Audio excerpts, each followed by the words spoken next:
Hey everybody, welcome and thanks for joining us here for the online edition of The Gathering. My name is Nick and we want to say a happy Father's Day to all of you out there today. I don't know when you're watching this. If it's on Sunday, then it's Father's Day. If not, well then I guess I hope you had a really good Father's Day. We want to welcome you to our gathering here. This is a joint project. Really, it's two churches that have functionally become one and are on their way to formalizing that as a relationship. But it started as a project between two congregations, Zion Lutheran Church, which is an ELCA Lutheran congregation, and Pathways Church, which was a non-denominational independent Christian church. And these two churches had very different ways of doing things. One was very liturgical and formal, and the other was very non-liturgical and non-formal. And so we kind of met together and started partnering together and decided, hey, what if we kind of built something together that kind of involves a little bit of both traditions? And so that's what we do today. We have in our in-person gatherings some stuff that's kind of more formal and some stuff that's informal. And it's a wonderful blend of traditions where we as a group of people are learning to value the traditions of someone else and have even found then some significant meaning and purpose and beauty in the traditions of other people. And it's been a really fun few years as we have been on this journey together, because in a world that's very polarized and people are often running off in their own different ways, this group has really modeled what it means to come together, and we're super proud of that. Now, if you want to learn a little bit more about our group, a great way to do that, of course, is on the internet. You can go to our website at everettgathering.com, and you can read a little bit more about our story and see some of the people involved and some of the things that are happening. I'd especially point you to our core values there on the website, because those are the things that kind of brought us together as a group of people. Now, we usually try to introduce ourselves with just a very simple kind of couple words that will give you a sense of the vibe of our community and kind of what we're all about. And the words that we use to describe ourselves are the words cautious and curious. We use the word cautious because many of us grew up in religious environments or surrounded by religion. And we would say, most of us, that we've seen religion used in some ways that's very positive and beneficial and helpful and even inspiring. Religion can be a very beautiful thing.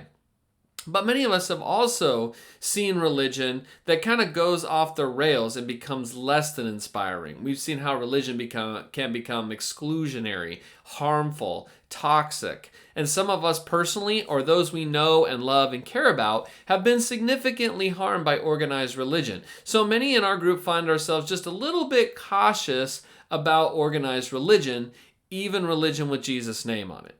Now, I know what you're saying, that's kind of an oxymoron because we're a church, so by definition we are an organized group of religious folks. And there's really no way around that. We're not pretending that we aren't an organized group of religious people, but we've kind of decided that if we are going to organize ourselves that way, that we want to be a little cautious about it, because many of us have seen where that can go wrong. Now, the other word that we use to describe ourselves is the word curious, and by that, we really just mean that we understand we don't have all the answers to all the questions. We've got our own experiences, we've got some convictions that we hold on to, but many of us have discovered over time that there were some convictions that we had that we ended up being wrong about or needed to spend some more time thinking about from the perspective of someone else. So we are a group that practices what it means to ask a lot of questions about ourselves, about God, about the Bible text, and there might be some things that I've experienced and know that would be helpful for you to know, but the truth is there's some things you've experienced that I haven't yet, and there's some things that you've discovered along the way that I need to know. And so we try to practice what it means to be unusually curious about one another, with the acknowledgement that we simply don't have all the answers to everything. Now, if those two words, cautious and curious, kind of resonate with you, then I would encourage you to continue checking out this group, because it might be a helpful group for you to get to know a little bit better. Now, what we're going to be doing over the next few moments is sort of a miniaturized version of our in-person gatherings. In our in-person gatherings, we do kind of more elements, like I said, some formal and some informal. But here in the online space, we kind of miniaturize it down. So our worship leader, Billy, he's going to come on the screen in a minute, and he's going to lead in a song. We sing more than one song in person, but here in the online space, We're just going to have one song, so you can sing along if you want or just let it play. That's fine. And then after that, there'll be a little reflection video. This one's kind of honoring Father's Day. And then after that, I'm going to come on the screen, and we have a text that comes out of the lectionary today, and we'll have a little message on that. We're going to learn about something kind of interesting today, actually. And then at the end of that, we wrap things up with the time of communion. Now, in our in-person gatherings, we supply everything you need for communion, and we take it together as a community each week. In the online space, we still want to create an opportunity for you to take communion if you'd like to, but of course, we don't have the elements prepared for you. So if you want to participate in that, you might want to grab a couple things now and have them ready for the end. So you'll need something for the bread, which could be a little piece of bread or a little cracker as a fine stand-in for that. And then you'll need something for the cup, which could be maybe some juice, or maybe a little bit of wine left over from last night's dinner. But if you want to grab those things and have them on hand, then you'll be all set for that moment if you'd like to participate in it at the end. Then finally, we'll wrap up everything with some announcements and send you on your way. So let's get right to it. Billy's going to lead in the song here, and I'll see you back on the screen in just a few minutes.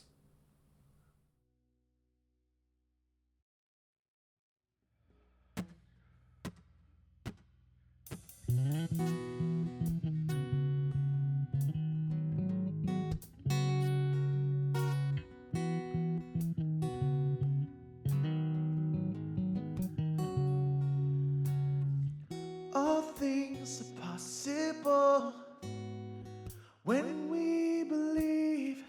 All chains are breakable when we receive Yahweh. You keep your promises. If you said it, we believe it. If you said it, we believe it. If you said it, we believe it. Yeah. Show a man of your word. If you said it, we believe it. Oh, yeah, yeah, yeah. If you said it, we believe it. Yeah. Show a man of your word. All things are possible when we believe. Old chains are breakable when we receive Yahweh. You keep your promises. If you said it, we believe it. If you said it, hey, if you said it, we believe it. If you said it, we believe it. Yes, show a man of your word. If you said it, we believe it. Oh, oh, oh, oh, oh, oh, oh. If you said it, we believe it. Yeah, show a man of your word. Sing, we have this confidence. You finish what you started. God, you have never failed. You always start with me. You're present in every step, patient with every heartache. God, you have never failed. You always start with me. Yeah, yeah. See, now and again, if you said it, we believe it. If you said it, we believe it. Yeah, 'cause you're a man of your word. If you said it, we believe it. Whoa, oh, oh, oh, oh, oh, oh. If you said it, we believe it. Yeah, 'cause you're a man of your word. Sing that again. We have this confidence. You finish what you started. God, you have never failed. You won't start with me. You're present in every step, patient with every heartache. God, you have never failed. You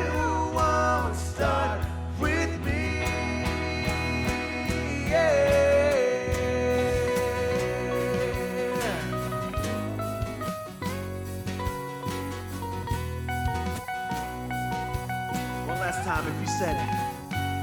If you said it, we believe it. Yeah, if you said it, we believe it. Come on, 'cause you're a man of your word. If you said it, we believe it. Whoa, oh, oh, oh, oh, oh, oh. If you said it, we believe it. Yeah, 'cause you're a man of your word. Sing if you said it. If you said it, we believe it. If you said it, we believe it. If you said it, if you said it, we believe it, believe it. If you said it, you said it. If you said it, you said it, we believe it, believe it.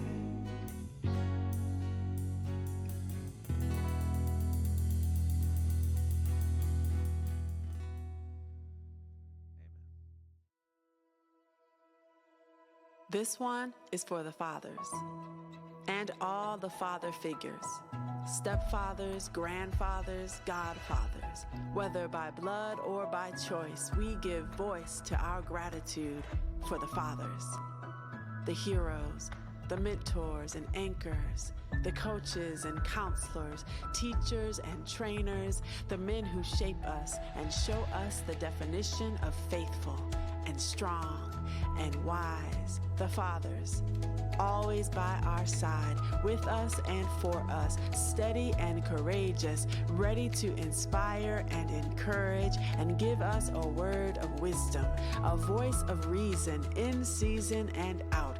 There is no doubt where their strength comes from, what their hope is set on, who their eyes are fixed on, the fathers, the embodiment of legacy, humility, integrity, needed and necessary, dependable and trustworthy. The fathers, the men who lead and love and believe in us even when we don't. The fathers, the men who nurture and point us toward purpose, almost bigger than life, but always down to earth. The fathers, the men who give guidance, direction, and keep everything in perspective, making room for us to grow. We may never know the prayers, the tears, the sacrifices that fathers make on our behalf, yet still find time to play and laugh and rejoice in the day that the Lord has made. The fathers, the heroes, we honor you today.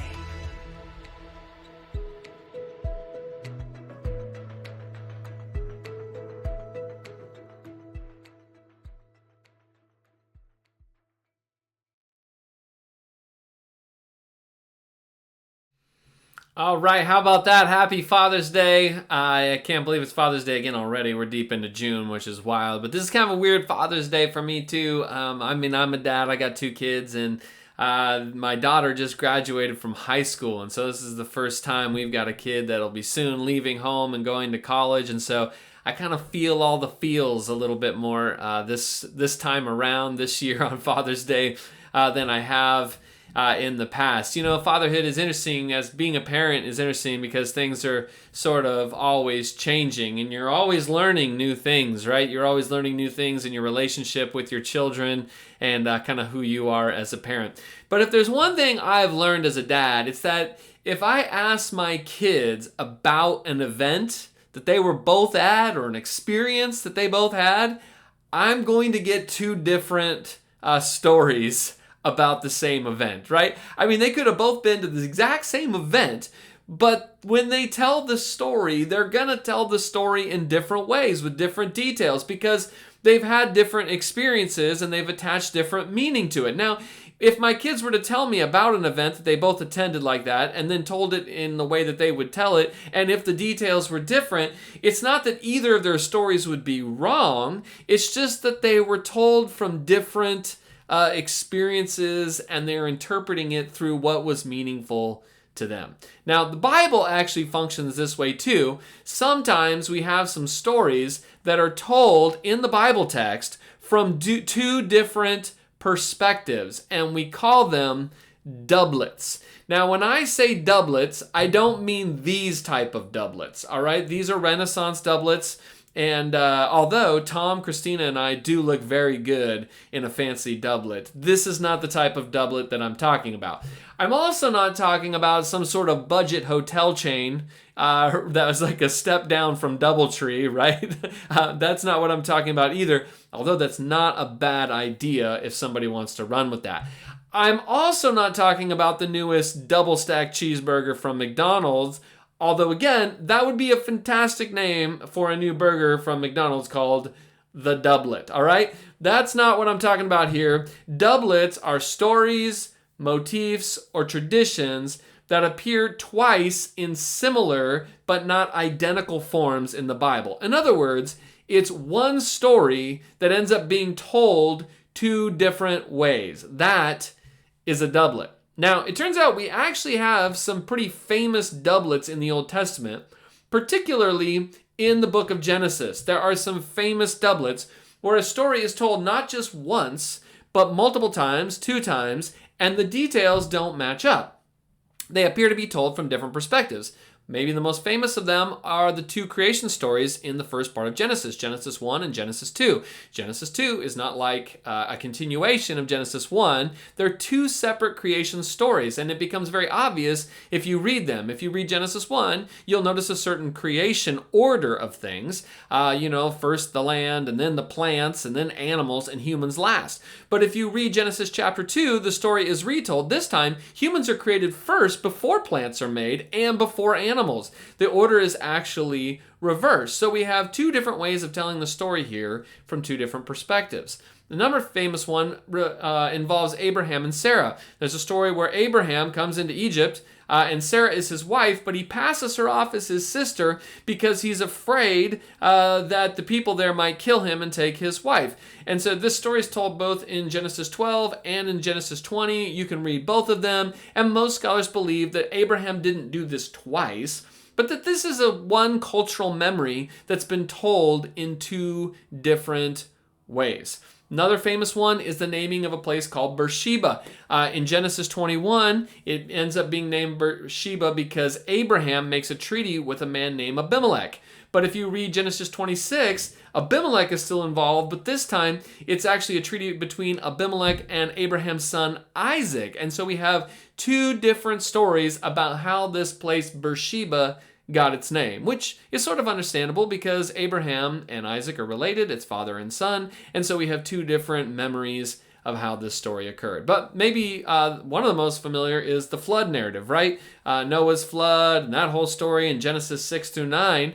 This one isn't 2 stories kind of laid side by side that are different, but here the editors have taken 2 different traditions and they've sort of interwoven them together in the form of one narrative, but you can, as you read through, clearly see that there are different details that are competing with one another that represent a blended tradition of stories that has been edited together. For instance, one area of the story tells us that there were 2 of every animal on the ark, but another place says that there were 7 pairs of clean animals, and this appears to be 2 different ways of telling the story. Or one part of the story talks about 40 days, and another talks about the same period of time, but it's 150 days. And throughout the story, we see that there are 2 different names for God, Yahweh and Elohim. And so this appears to be 2 different traditions that have been blended together. Okay? Doublets. You get it? Now, the authors of Genesis weren't dumb. They knew that these stories told in 2 different ways were slightly different. Okay? They knew that there were differing details in these stories. But that didn't bother them because their main concern wasn't to harmonize these 2 stories, but to preserve their independent traditions. Because for the Hebrew people who were preserving these texts, both ways of telling the story had value. And their value wasn't so much historical accuracy, but as theological significance and meaning. For the Hebrew people, both ways of telling the story had powerful meaning. Which brings us to our story today, which is part of a doublet. Our story today takes place in Genesis 21. It's a lectionary text that was given to us today, but it's really part of a doublet The same story about Hagar and her offspring and her relationship with Abraham and Sarah are told both in Genesis 21, our text today, but also in Genesis 16. And so today, rather than just read Genesis 21, I thought it'd be fun to compare the two, Genesis 21 and Genesis 16. Now, the background for this is Abraham and Sarah. Abraham is sort of the father of Israel, right? That's why Genesis is telling the story of lineage for the people of Israel. And he marries a woman named Sarah, and they're unable to conceive a child. And you remember they're so disappointed by this that Sarah says, "Take my slave and get her pregnant and create progeny through her." But you remember that creates some conflict. And what we have in chapter 21 and chapter 16 of Genesis are really kind of how that conflict plays out. So let's start with the Genesis 16 text. We're going to read it through, and then I want you to pay attention to it carefully, because then we're going to read the Genesis 21 text, and we want to notice some of the differences and the similarities between how the story is told in two different places. Okay? So let's start with Genesis chapter 16. Now Sarah, Abram's wife, bore him no children. She had an Egyptian slave whose name was Hagar. And Sarah said to Abram, "You see that the Lord has prevented me from bearing children. Go in to my slave. It may be that I shall obtain children by her." And Abram listened to the voice of Sarah. So after Abraham had lived 10 years in the land of Canaan, Sarah, Abraham's wife, took Hagar the Egyptian, her slave, and gave her to her husband Abram as a wife. Now he went into Hagar, and she conceived, and when she saw that she had conceived, she looked with contempt on her mistress. Then Sarah said to Abram, May the wrong done to me be on you. I gave my slave to your embrace, and when she saw that she had conceived, she looked on me with contempt. May the Lord judge between you and me." But Abram said to Sarah, "Your slave is in your power. Do to her as you please." Then Sarah dealt harshly with her, and she ran away from her. The angel of the Lord found her by a spring of water in the wilderness, the spring on the way to Shur. And he said, "Hagar, slave of Sarah, where have you come from, and where are you going?" And she said, "I'm running away from my mistress Sarah." And the angel of the Lord said to her, "Return to your mistress and submit to her." And the angel of the Lord also said to her, "I will so greatly multiply your offspring that they cannot be counted for multitude." And the angel of the Lord said to her, "You shall conceive and bear a son, and you shall call him Ishmael. For the Lord has given heed to your affliction. He shall be a wild ass of a man, and his hand against everyone, and everyone's hand against him, and he shall live at odds with all his kin." And so she named the Lord who spoke to her, "You are El Roi," which means the God who sees. For she said, "Have I really seen the God who sees, and remained alive after seeing him?" Therefore the well was called Be'er Lahai Roi, the living one who sees me. And it lies between Kadesh and Bered. Okay, so that is the first story of Hagar and her strife with Sarah in particular. Now let's read the same story, but in Genesis chapter 21, it starts with verse 8. The child Isaac, who you recall now is the offspring of Abraham and Sarah, because later Abraham and Sarah are able to actually have a child together, and that son's name is Isaac. So here in this story, we already have this person born, Isaac. The child Isaac grew and was weaned, and Abraham made a great feast on the day that Isaac was weaned. But Sarah saw the son of Hagar, the Egyptian, who had born to Abraham, playing with her son Isaac. So she said to Abraham, "Cast out this slave woman with her son, for the son of this slave woman shall not inherit along with my son Isaac."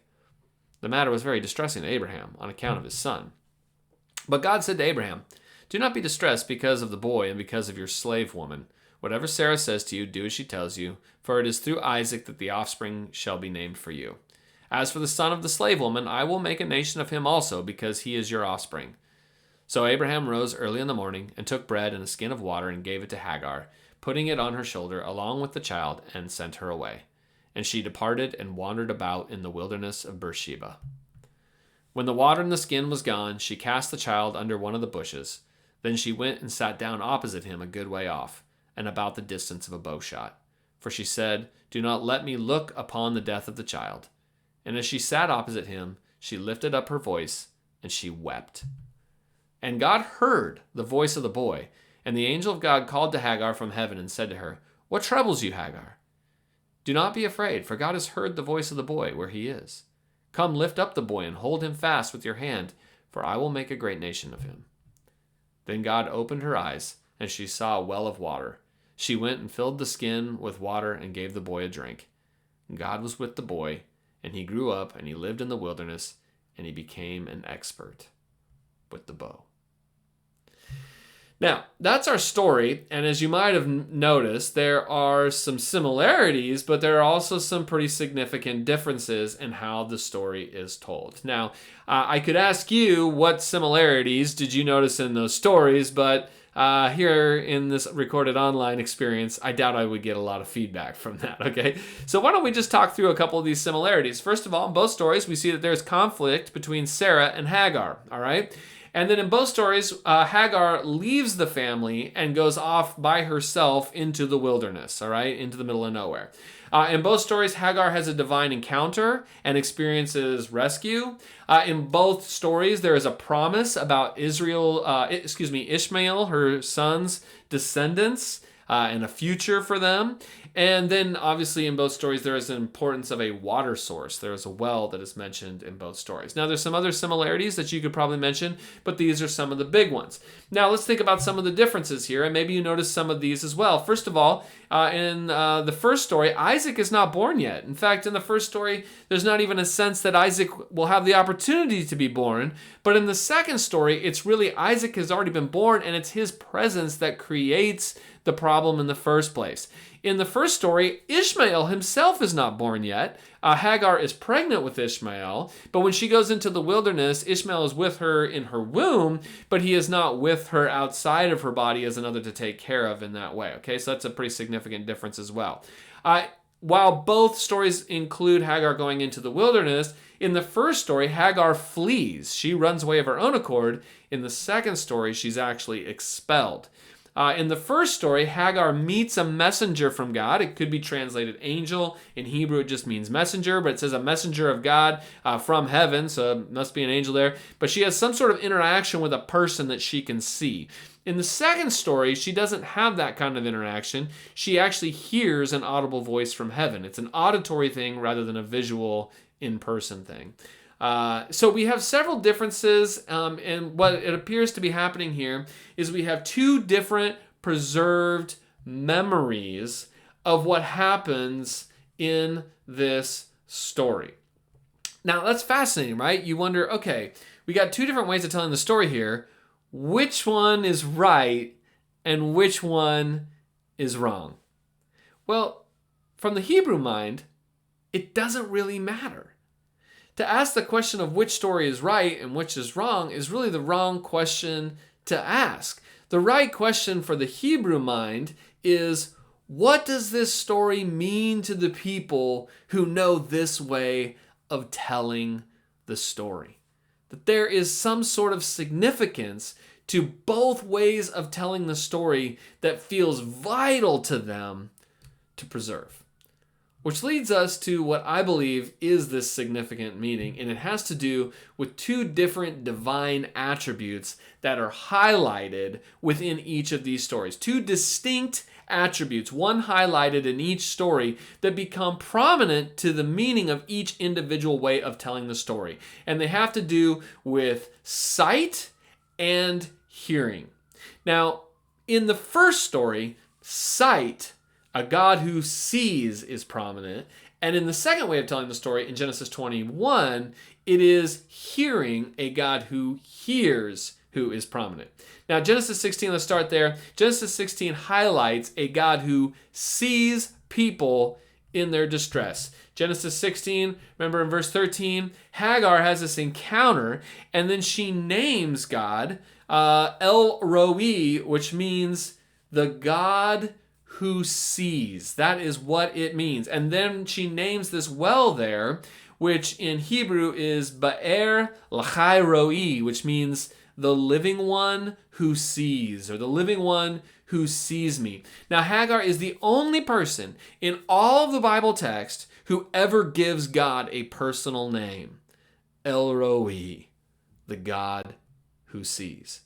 Now, she has a visual of what she believes is she sees God, but even more fundamentally, she believes that God sees her. She feels seen. And you can imagine how this would matter to her. It is a story that highlights someone who feels invisible. No one else sees her plight. No one else sees her. But God does. It's a story that highlights those who feel invisible and unseen, and it reminds them that God sees them. You ever felt that way? You ever felt invisible? Like nobody sees what's going on with me? Well, this story reminds you, this way of telling the story reminds you that someone does see, that God sees you. Now, Genesis 21 then highlights a different sense, not sight, but hearing, all right? Genesis 21, verse 17 says, and God heard. All right? Multiple times we have that God heard. Hagar has been crying, and the text says that God hears. Now, the text says he hears the boy, but God is clearly responding to her tears about the boy. And so in this telling, Hagar isn't seen so much as she is heard. She's out there in the middle of the wilderness, in the middle of nowhere. She's crying. No one can hear her, but God hears. And in fact, in an irony here, she doesn't see God. She actually hears him. She hears him, and he hears her. It's a way of telling the story that means something to those who don't feel heard or who feel ignored. Because if no one else hears, this way of telling the story reminds you God does. And you ever felt that way? You cry out, you're in anguish, but it feels like no one's listening. And God is. So which is true? Does God see or does God hear? Well, the answer is both. And the Hebrew people found a beautiful truth in both, and they preserved them both for that very reason. It's actually very beautiful. They wouldn't want one without the other because they both show a care that God has for people, that God cares at every level. He sees and he hears. And so they preserve both in the text. Now, there's one more thing I'd like to mention, and that is that these stories together actually show us two different pictures of fatherhood, because there is a similarity in here, and what we notice is that the stories really contrast several characters here. Really, though, the biggest contrast is with God, who seems to see and hear and care as the father of all people, and Abraham, who is known as the father of Israel, who does not seem to see and hear and care for even his own son. Abraham leaves something a little to be desired in the father category, right? I mean, at least for Ishmael, he doesn't, in the first story, drive him out, but he doesn't stand up for them either. And Abraham doesn't seem to want to see or hear the reality of their situation. And so God steps into the scene as a true father, one who can be counted on to be everything we wish our earthly fathers and mothers and parents were or could be. And that's a pretty good reflection for Father's Day, isn't it? I mean, some of us had some good earthly fathers, you know? Some of us had some good genetic fathers or stepfathers that we grew up with who were good people, who saw us for who we were, who heard us, listened to us, were willing to not just talk over us, but really listen to us. I mean, some of us had some good, not perfect fathers, but we had some fathers that kind of modeled that. But others of us had some pretty awful fathers or fathers who weren't present at all. They didn't see us, and they didn't hear us. And the Hagar doublet reminds us that either way, we have a heavenly Father who is perfect, who loves all and cares for all, who sees and hears. And so the question with these stories isn't what kind of father we've had or grew up with or without. The real question is, what kind of father will we be? You see, the question the story leaves us with is, will you be more like God or Abraham? Now, days like Father's Day and Mother's Day are difficult days for many people, I know. I mean, they're nice because we get to honor people in our lives that have played a parental role or a mentor type role in our lives, and I think it's worth honoring those people. But there's another way to think of this particular holiday, and that is not just as an opportunity for gratitude, but as an opportunity for challenge. To be the type of person that we've either had in our lives or wish that we had had in our lives. And that's what we kind of find in this story is both, or in this holiday, is both an idea of gratitude and challenge. It's sort of a doublet meaning for the holiday. You could be grateful for maybe a father figure in your life. But if you can't find gratitude today, maybe a thing you can find hope in is the focus on the challenge. The call to become a good parent who sees and hears. We're going to go to communion, and communion is sort of a doublet of things, right? It's a moment of gratitude where we're grateful for what God has done, but it is also an opportunity of a challenge where we're invited to participate in the style of life, the way of life, the quality of life that Christ has lived out and demonstrated for us. That we are challenged to open our lives to where the Spirit can come in and change us to become more and more like the person of Jesus. And so we approach communion not only with gratitude, but as an invitation, as a challenge, as a participation opportunity for us to become more like Christ as he works in us. And so as we go to the table today, maybe we should approach it with the same doublet mindset of this holiday, gratitude and also for challenge and invitation. We're going to go to communion now. A little video is going to play, and you can take communion if you'd like to do that. And then at the end of that, we'll come out back with some announcements as we wrap up. Let me pray for you. God, thank you so much for today. Thank you for loving us. We do declare with Hagar that you are El Roi, the God who sees. You are also the God who hears. You see and you hear us wherever we are, whoever we are, and you care so deeply for us. God, we want to thank you for people in our lives who fill a sort of father, mentor, parental type of role in our life. We're grateful for them, and we believe it's wise to stop and to honor people like that in our lives. Many of us didn't grow up with earthly fathers that we would necessarily look up to in that way, but today then we are refocused into a reminder here that we are invited to become like you, who is the good Father who sees and hears and cares for those around us. God, as we come to the table, we are reminded of that gratitude and that challenge each time, and we come offering all of who we are to you today. It's in your name that we pray. Amen. Okay, let's go to communion, and after that, we'll wrap up with some announcements.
All right, let's wrap up with a couple announcements today. Some things you might want to know about going forward. First of all, we do meet in person every Sunday morning at 10 a.m. You can find us at the Zion Lutheran Church property, which is just south of downtown Everett. If you're coming along the freeway, really easy access. We are right off the 41st Street exit, so just a quick jaunt off of that.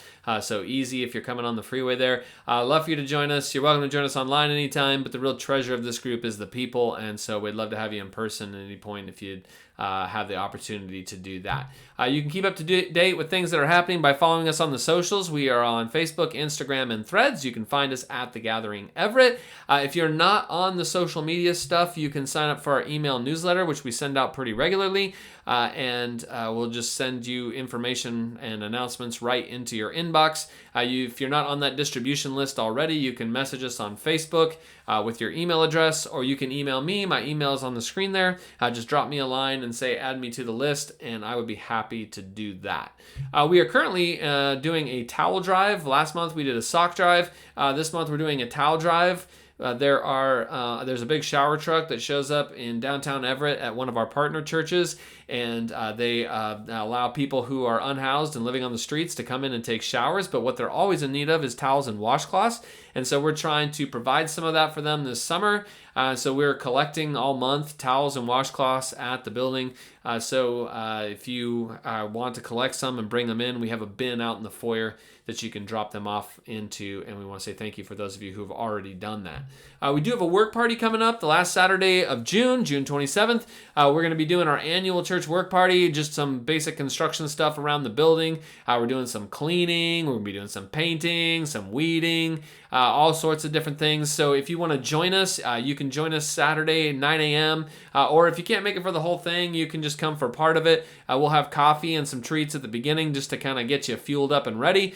We will have a lunch at noon as well, and then a bunch of different projects. So if you show up, just make sure to wear some grubby clothes that you could get paint on or dirt on, and it doesn't really matter. And I would love to there's a bunch of different projects we want to knock out, and the more of us that are there, the more we can get done.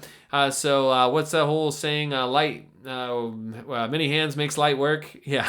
So if you want to join us, we'd love for you to do that. Then also coming up soon, July 11th, it's a Saturday. The Everett Jazz Walk is happening, and we are with other groups proudly sponsoring this and helping support it. As it works to create just a value and honor of the music arts in our community. And so it's a great event down on the new Everett waterfront. And if you want to volunteer, you can volunteer for like an hour and a half to like check badges at the door and stuff. And then after volunteering for an hour and a half, you get to go the rest of the time for free.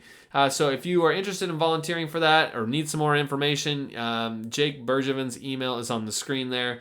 You can drop him a line and say that you're interested, and we'll get you involved in that. And then finally, if you want to give or donate, you can do that online. You can go to our website, or you can just take a screenshot of your screen here and then click on the QR code after you've done that, and it'll open up to the website, everettgathering.com/donate, and you can set up a one-time gift or a recurring gift. And we want to say thank you to so many of you who are giving generously to all the projects and things that we're doing in this church community. Okay, I think that's pretty much it. We got some things coming up in July. We'll get to those later. We have some new series stuff that we'll do a little bit later here as well, and we'll introduce that in the next couple weeks. Okay, that's pretty much it for today. Hopefully you enjoy another beautiful week in the Northwest, and we will see you next time. Bye!